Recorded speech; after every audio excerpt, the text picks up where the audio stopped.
Welcome everybody, it's that time of year again. F123 is upon us, and with that, a new damage model comes with it. So today we are testing that damage model, and we are here in the Mercedes to start off with, and already we can see we have floor damage, and so it is semi-sensitive, and I've noticed that some cars are more sensitive than others.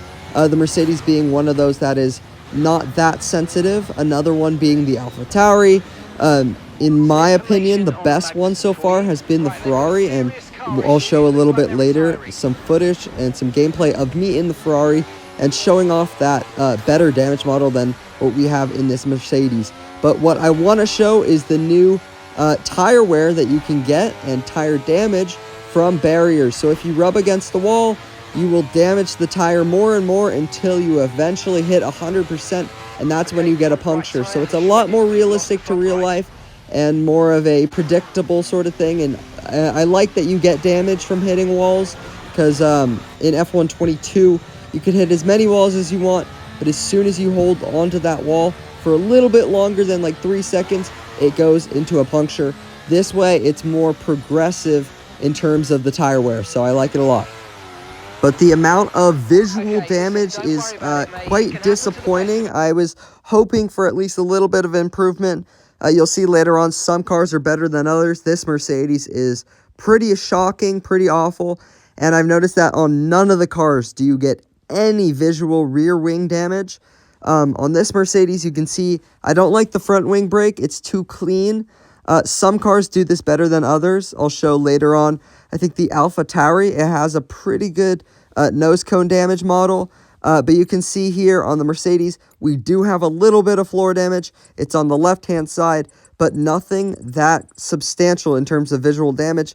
So still, we wait for a really good damage model. And here's that rear wing. Super disappointing. That is absolutely flawless. It looks like it never got hit. Here's the AlphaTauri. And as I said before, the nose cone actually does look pretty good. It looks a little messy. The Red Bull, on the other hand, looks like a very clean brake. And I've noticed that a lot of the top teams have pretty clean brakes, including the Ferrari. And now we are on the Ferrari. And this, in my opinion, has the best damage model.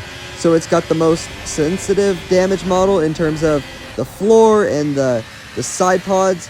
The rear wing is semi-sensitive. It's similar to the Mercedes. You just have to hit the rear wing in the right way to pick up damage.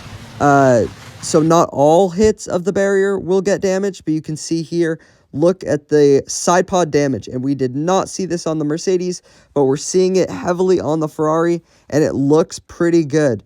The front wing, it's the same sort of brake as last year where the under part of it comes off. But the top doesn't, kind of looks ugly, and it's still pretty clean of a brake.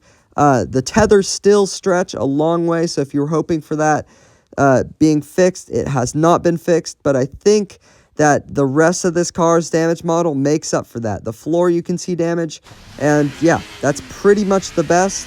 And here's some footage of me actually getting rear wing damage on the Ferrari, but you can see it's still not visible, and this is the most amount of damage I could cause to the sides of my Ferrari. So it's actually pretty decent on the Ferrari.